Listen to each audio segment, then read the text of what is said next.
We're going to start with a short reading from John's Gospel. I have yet many things to say to you, but you cannot bear them now. When the Spirit of truth comes, he will guide you into all truth. For he will not speak on his own authority, but whatever he hears he will speak, and he will declare to you the things that are to come. He will glorify me, for he will take what is mine and declare it to you. All that the Father has is mine. Therefore, I said that he will take what is mine and declare it to you. Sometimes there are just little happy faults that kind of happen. One of the declarations or one of the announcements for this class was that it said it was the proof for God's existence, which is almost true. This is actually the proofs for God's existence, not because there are many different gods or because there's many different proofs, but rather because if I could give a proof for God's existence, I would get paid a lot more, right? The way, the proofs for God's existence is kind of a misnomer. It's really the arguments for, right? It's all of the ways in which we start to deflect off all the arguments against knowing God, right? Or that God doesn't exist, but rather we're offering just insights into how we could know him just on a natural level. So you'll kind of hear me talk about a bunch of different things throughout the course, or tonight's lesson, I should say. But basically, not one of them, if one of them doesn't convince you, you just go, okay, there's 5 more. But before we get there, before we get into the actual proofs, these actual arguments for God's existence, I want to talk a little bit about RCIA in general, right? And how it's kind of structured. Very vaguely. Not the classes. You guys have the class list. But I wanted to start with why do we do it in the way we do it? Why do we have these classes? There's 23, I think, maybe classes. And basically it's why are we forming the intellect? Right? Because you guys stepped in to the class because you wanted faith. Right? That's kind of the assumption, at least, that I have, is that you want to come to know God and love and serve him better. But to have faith is an intellectual endeavor. It is an understanding of the mind. It is an assent of the will and the reason and the intellect to what God has revealed. In Hebrews chapter 11, verses 1 through 3 says, "Now faith is the assurance of things hoped for, the conviction of things not seen. Indeed, by faith our ancestors received approval. By faith we understand that the worlds were prepared by the word of God, so that what is seen was made from things that are not visible." That there is an understanding, or more than an understanding, but to have faith, it has to be an unseen thing, right? I don't have faith that you're in the room. I can see it with my eyes. That is a material reality. I don't need faith for this. I need faith that there is somebody up in the church right now. It's not a supernatural faith. It's a natural faith. I know because I was up there about a half hour ago and I saw somebody there and didn't hear the door open. I don't know. And I know because somebody was signed up to be there at 7. I'm taking that on faith that there is somebody present because I don't have a sensory perception of it. So, we have this kind of understanding when we come to having faith in God, we're never going to have that. We're never going to have a sensory perception of God. Not with our eyes or our ears. We'll have it with our imagination, which is extrasensory, but we will never have it quite like that until he goes to reveal himself, which is another step later down the road.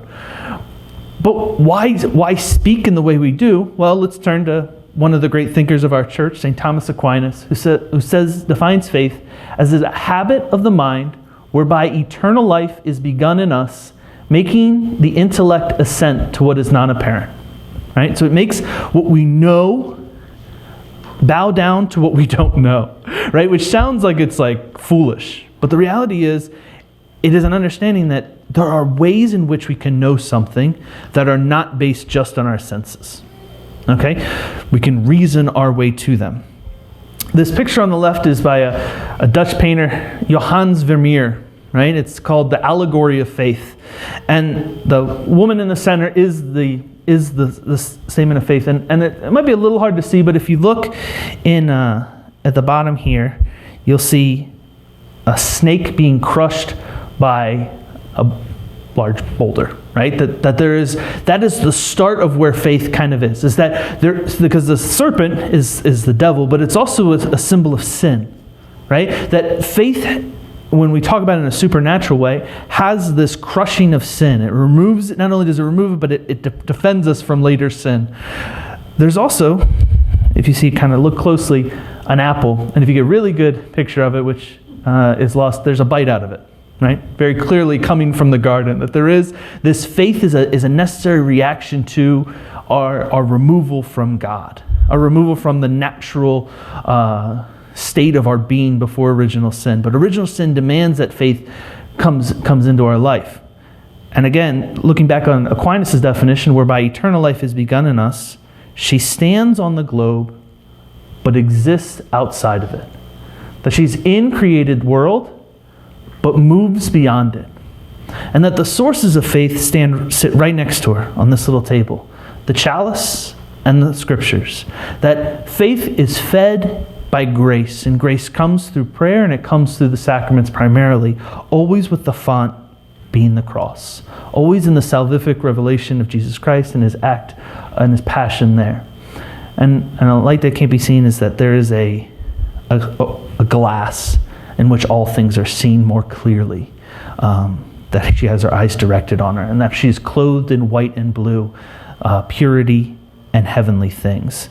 So, I just point that out because we're starting to form the intellect. We teach in such a way because that's how we gain faith more than anything else, right? Eventually it leads to trust. Eventually it leads to doing the good works that we're called to do as Christians. But it starts with a changing of the intellect, a changing of the mind into what is truly present.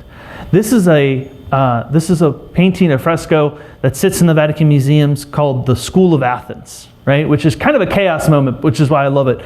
But at the center, right? If you really know your like history of philosophy, there's this you could really like spend, I don't know, probably like a couple hours figuring out who all these different guys are because they like really well.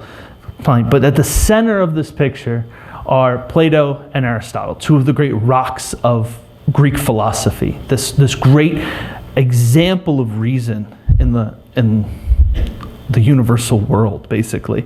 So we got to start, before we can even get to talking about the proofs of God's existence or really anything, we have to, even more foundational is, can we know truth and what is it? So it starts as this cheeky question coming from Pilate. Right? So Pontius Pilate standing in front of Jesus, who's accusing and about to kill, and he goes, Jesus says, when all things are truth, and he goes, Pilate responds, what is truth? And it's like one of those disappointing things where Christ doesn't answer him. Why? Because if you're standing in front of truth and you can't recognize it, there's no words to establish it. Right? If you were standing face to face with a person and he says, who are you? And you're like, I don't know what else to tell you, man. That's what happens in Pilate here. So, but what is truth when we're speaking of it intellectually? It's that which corresponds with reality, right?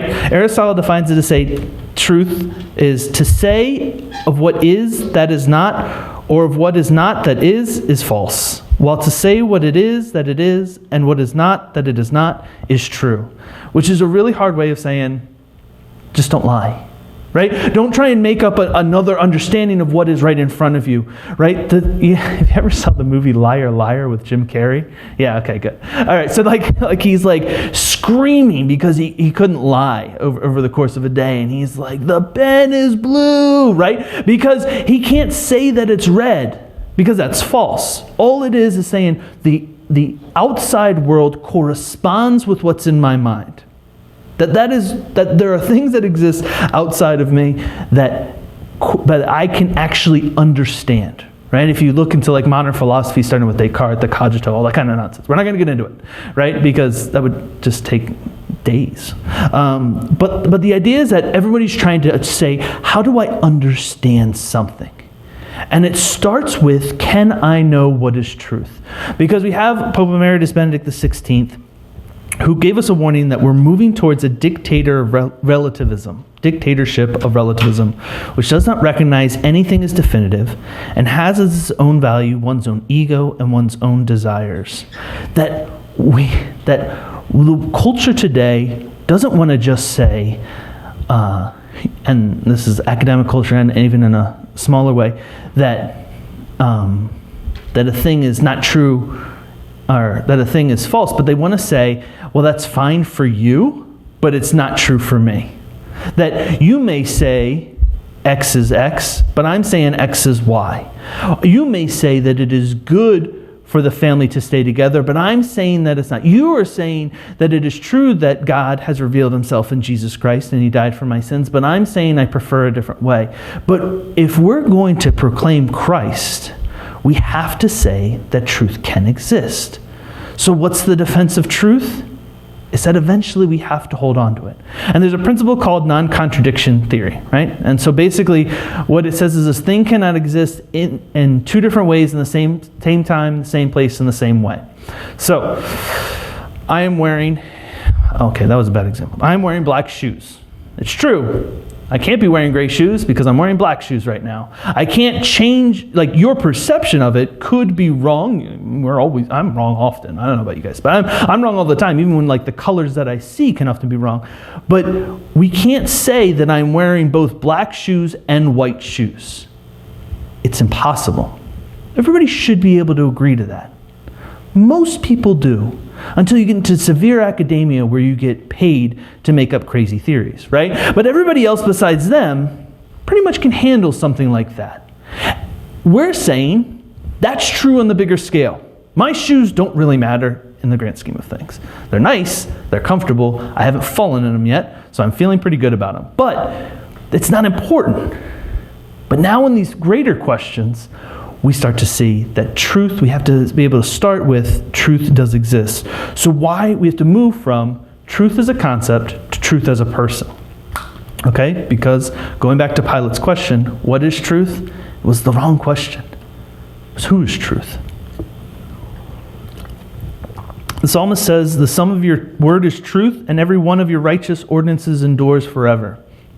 You guys can read these quotes on your own, I guess, but I like to do them. So the CCC, this shorthand right here, is the Catechism of the Catholic Church, which you all have in front of you, or almost all of you do, in that white book. That the Old Testament attests that God is the source of all truth. His word is truth. His law is truth. His faithfulness endures to all generations. Since God is true, the members of his people are called to live in truth.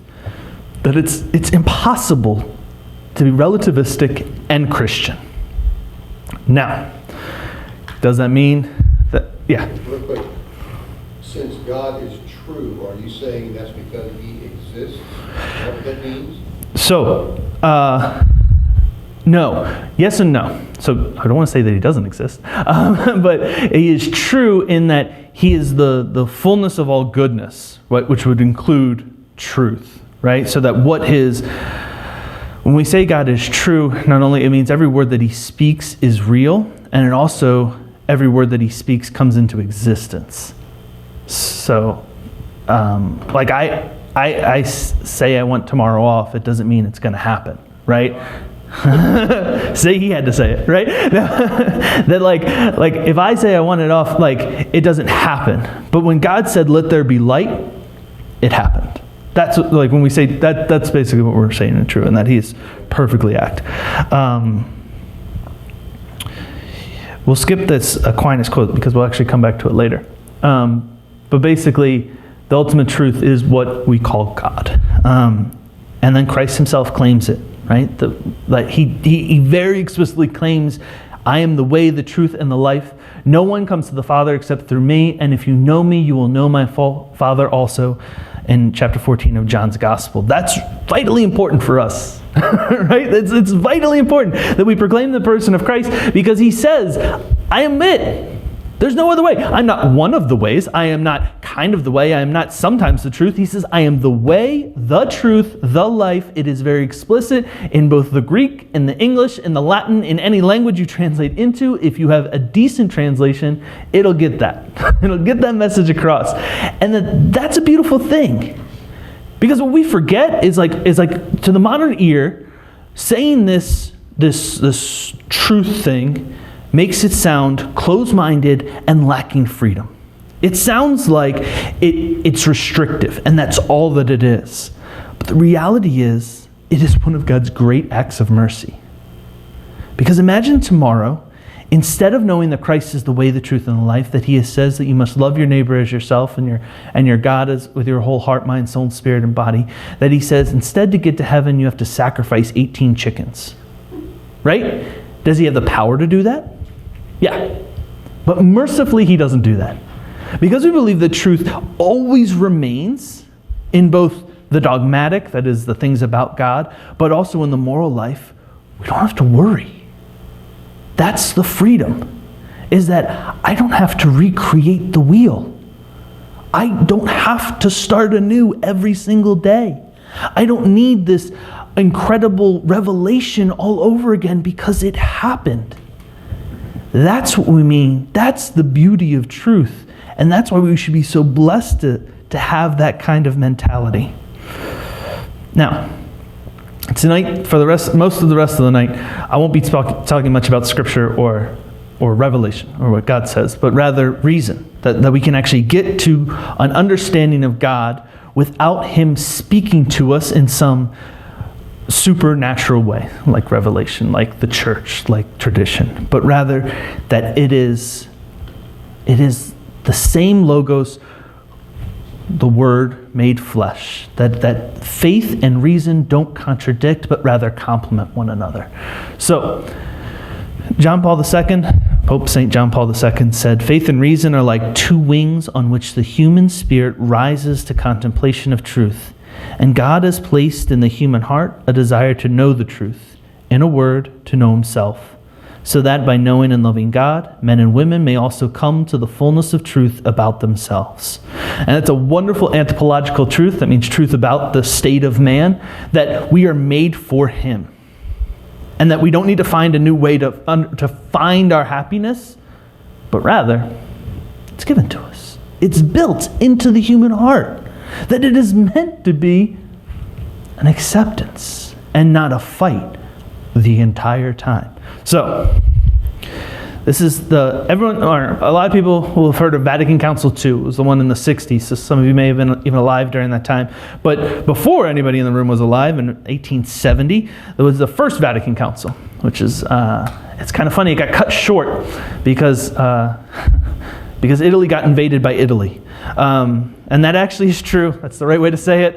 The Papal States were invaded by the Lombards in the northwest region of Italy, and they, anyway, established a kingship, all this kind of stuff. And so the bishops all fled Rome very reasonably. But one of the beautiful documents that they did two things. The one was they declared papal infallibility. We'll get to that in a couple weeks. But the one that's more important today is they talked about divine revelation in a document called Dei Filius, which means the Son of God. And they proclaim that we as Catholics have to be able to say that reason can get us to a knowledge of God.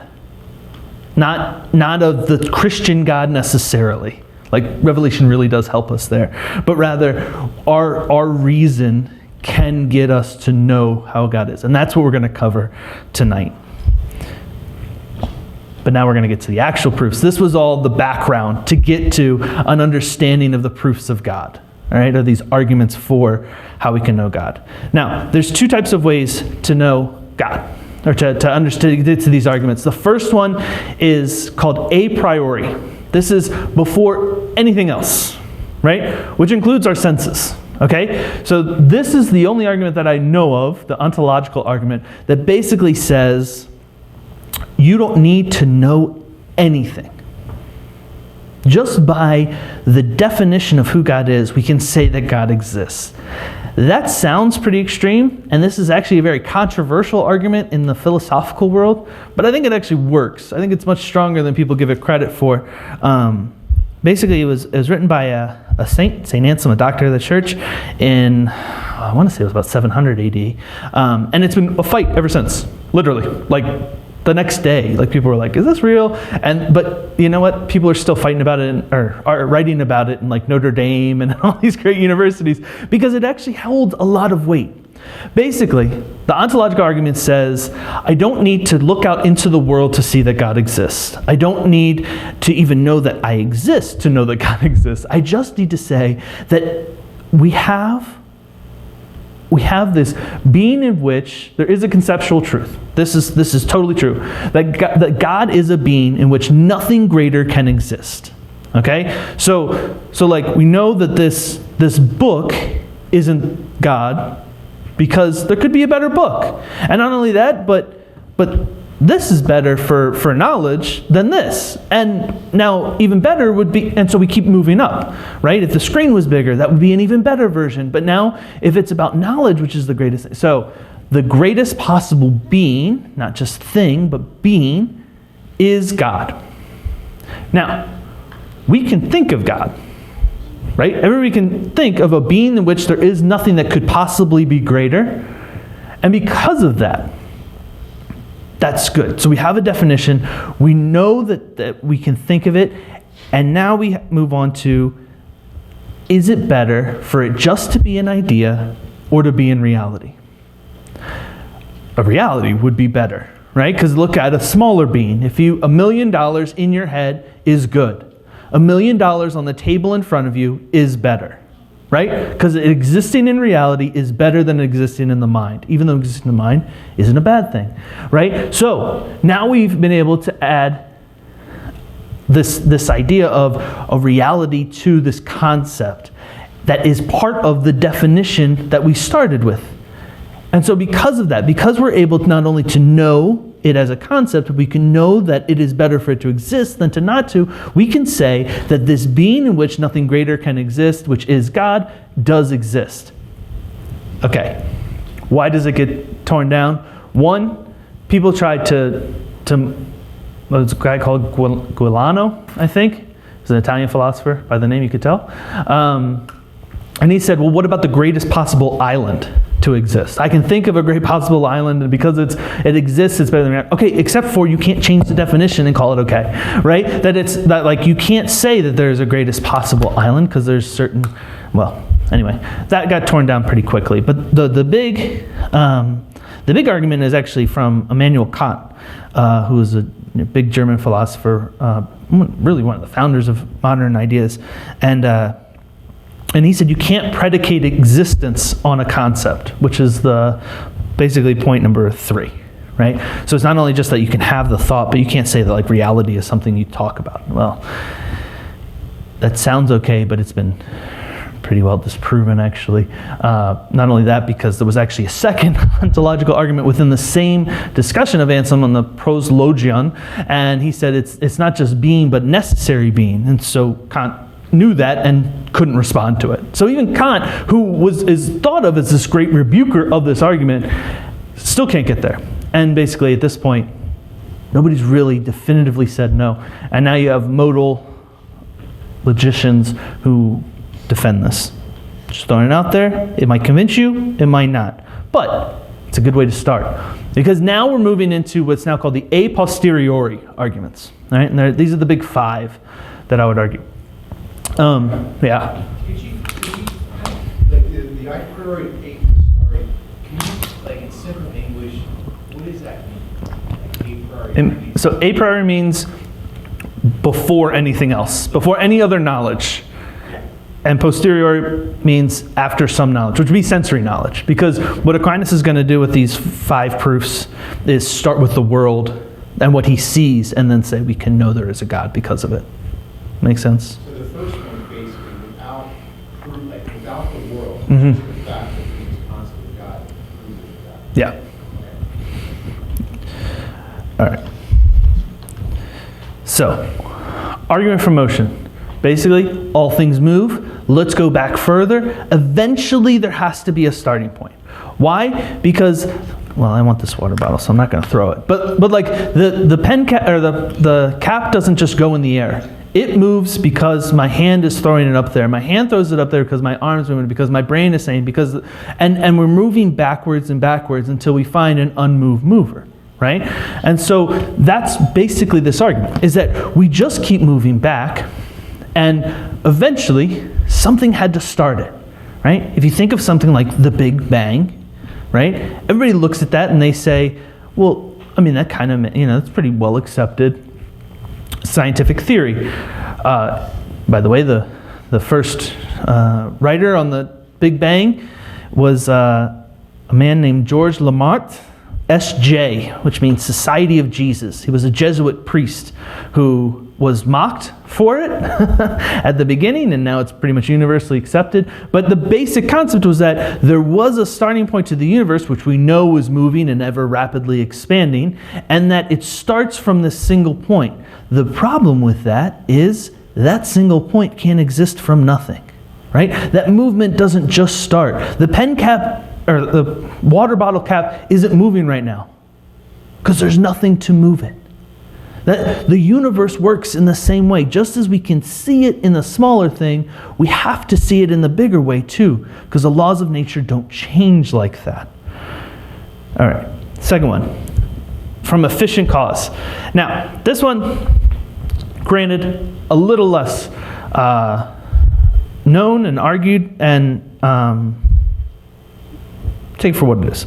But this is a table. This is actually a really bad picture of a table, but I stole the whole picture offline, and so you get what you get. All right? And so there are 4 causes according to Aristotle. The first is material causes, which is the wood. Why? Because the table is made of wood. It is the material thing. Okay?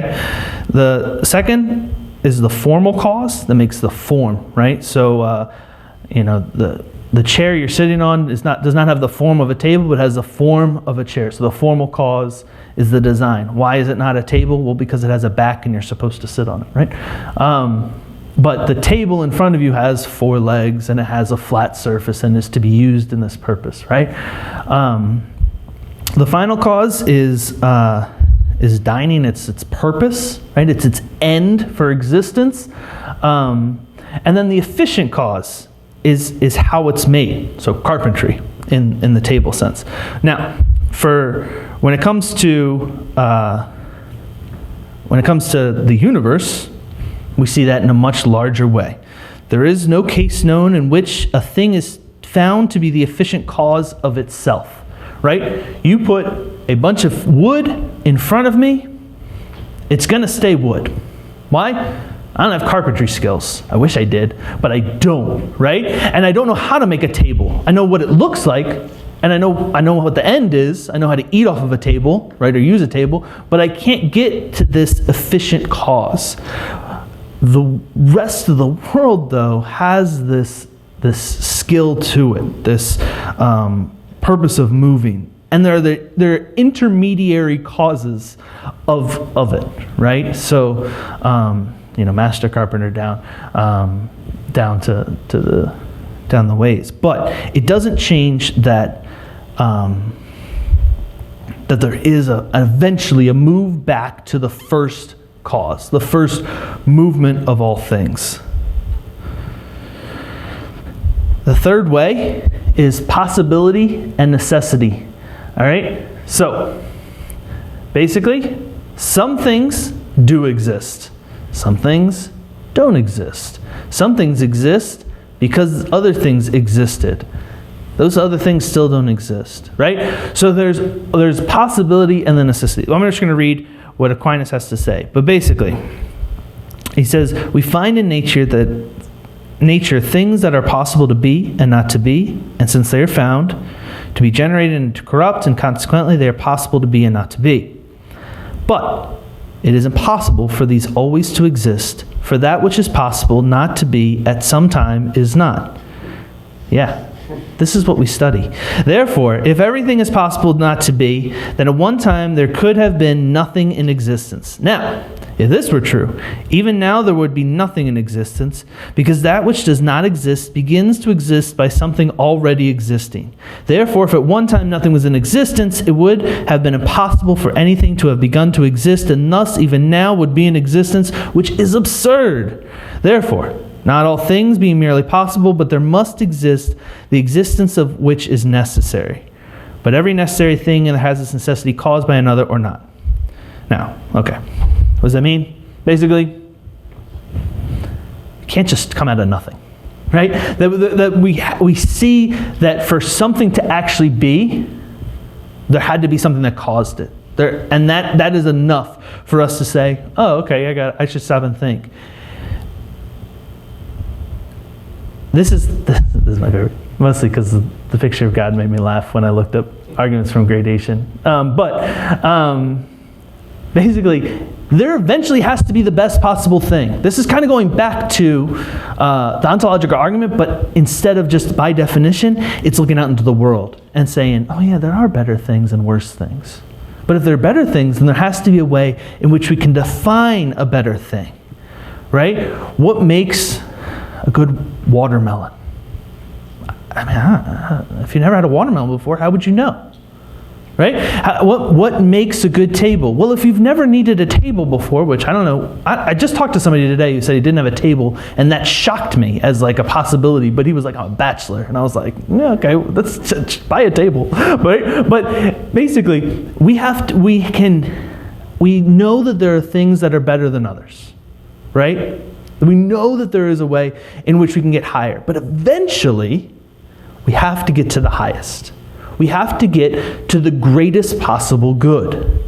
And we see that in nature, and we can extrapolate. We can reason from what we see to a concept that is greater, right?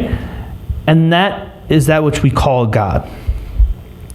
So, okay, and then I skipped a step on this one, right? So no, not a step, but a part of the definition. So, there's if you remember your like biology class, even in high school, right? There's a different classification systems, right? And the smallest is species, right? So like Homo sapiens, right? Like is the species, right? But then there's the genus, which is one above it, right? So that's important for what we're talking about right now. It's this highest genus. So the best possible thing is the cause for the lower part of that genus, right? So in the category of things, right? There is the highest possible is the cause. So, for example, fire is, this is Aristotle, so he's like 3,000 years old, so give him a break. Fire is the maximum of heat and is the cause of all hot things.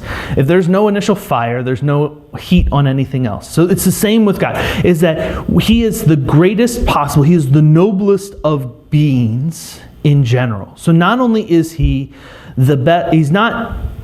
This is the good distinction that any philosopher and Christian will make, is that it's not just that like God is the best man, right? But he's the best of all being. He is if you ever took philosophy in college, you always had the one philosophy professor who probably smoked a lot of weed like right before class, right? Like he's like the guy who like is like just talks really fast. You guys know somebody moved, and I know it's because I'm right? That like they're just like, oh man, the chair is the chair, and you're like, what are you talking about? But it helps to kind of speak like a stoner for a second, because like it's not just like it is the best chair of all chairness. It is what is the best part of the chair, and then greater, right? So it is not just that he is the best of man and the best of nature, but that it is the best part of man and amplified, right? So the best part of man isn't our material things. It isn't the shape of our bodies, the hair or lack thereof. It isn't the shape of our eyes or our ability to see or our ability to read. But our best part of our bodies is truly a spiritual thing. It is our ability to love. It is our ability to have knowledge. It is our ability to commune, right? That these are the greatest parts of us, and God takes it and is greater than all of it. Why? Because in everything we do, everything's in potentiality. Right? Potentially, I can throw this water bottle at somebody, right? And really good chance I'll hit somebody, right? But it's not in act, right? I can have the thought is actually kind of evil, right? But because I might hurt somebody, but the act is a different thing than my potential. In God, there is no potential. God is God. He is, everything he does is done. Right? Everything that he wants to move is moved. Everything that he speaks is reality, which we correspond to or not. He is the definition of all that is right and wrong. This is vitally important in like every aspect of our life. But in this moment, we think of him as the greatest possible good. Again, This doesn't get us to Christianity yet. This is just to know that God is, right? So then the fifth of Aquinas' 5 ways is argument from design, right? So basically, we know that there is, for lack of a better word, an intelligence to the design, right? That there is an order to the world that does exist and that continues in being, and that there are laws in nature. Now, because there is a guarantee, that allows us to look and say, well, if there is a guarantee to the laws of nature, there has to be an arbiter of the law, right? That the law only can exist because somebody can enforce it and can promulgate it, right? Can actually make it true, right? So, let's do this. Charles County does not have a law that says you have to own 3 mules. I don't know. I hope that's not true. Let's assume that's true, right? Why? One, because it's absurd. But how do we know that? Well, because they would have to promulgate it. They would have to actually say it. For them to write you a ticket because you don't have your mules on your person, they would have to tell you, you need to have this. Well, God's done that. Right? That we can see that in the world. That God has proclaimed out His truth. He's proclaimed out His law, His design. And that means, if He's done it, which we can see, we know that this won't start losing its gravity. Every time I throw it up in the air, it's going to come back down. Right? That we have to have this law that continues. But that means there has to be a lawgiver. And law not just being moral law, obviously, but truly the one who designed it. Now, if you want to hear people smarter than me, look up there's a talk in the Thomistic Institute about more modern arguments for intelligent design and, or maybe not intelligent design, that's kind of a specific theory, but it talks about this kind of how the laws of nature show that there is a designer, and they talk about the absolute absurdity of us existing.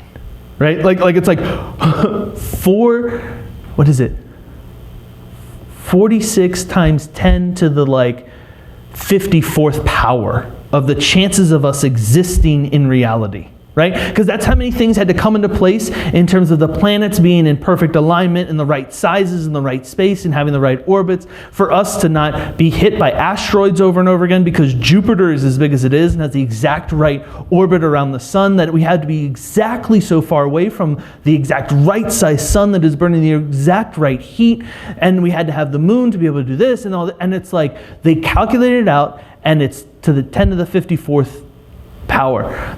Here's the problem, is that it's mathematically impossible after 10 to the 25th. Right? It's absolutely beyond absurd that we exist. But we do.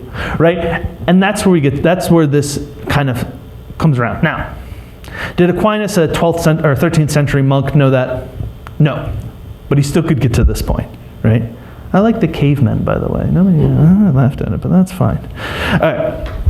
So, what does Jerusalem have to do with Athens? We're getting almost to the end.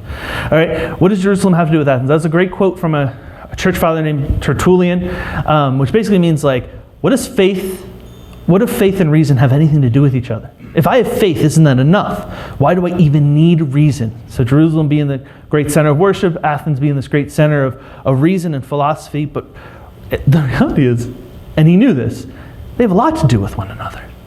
They need one another. They rest on one another.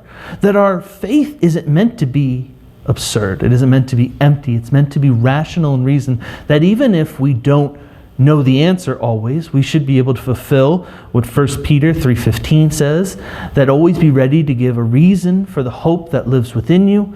But also it means that we shouldn't think that God's going to change tomorrow. That we believe in what it says in John chapter 1, that the Word was God, the Word was with God, and the Word was God. That the Logos, the reason, was what brought us into and continues. And I'm going to turn to, this is kind of foreshadows a little bit But what Aquinas says at the very beginning of his, I meant to bring the Summa. It's a real disappointment that I don't think of these things until later. The Summa Theologica was his introductory theology textbook. It is 5 volumes long and is approximately this long, right? And like the very first question was about what can we know about God? And he says on this column to the right, which is a little hard to read, it was necessary for the salvation of man that certain truths should exceed human reason, should be made known to him even by divine revelation. Even as regard those truths about God, which human reason could have discovered, right? Assuming, just like we just talked about, that we can know God even without him revealing himself, that it was necessary that man should be taught by divine revelation, because the truth about God, such as reason could discover, would only be known by a few, and that after a long time and with admixture of many errors. Whereas man's whole salvation, which is in God, depends upon the knowledge of this truth. So why we go through all this, and then it's not going to be the most important thing you learn in these 23 weeks. You might think it's good, you might think it's fun, but the reality is that revelation, Scripture, the tradition of the church, and the teaching authority of the church, that is necessary for us to be saved, is given to us as an act of mercy, because otherwise, not everyone's going to get there, but everyone can get to this. It's going to take too long. It's going to take your whole life work to get to what we just learned about, and you're going to get it wrong every once in a while, right? So that is why we have this revelation eventually. Is that your hand raised? Okay. Yeah. Oh, no. Oh, okay, sorry. I was thinking back to philosophy class. I would shoot myself. Yeah, sometimes. Okay, great. So, with that, are there any questions?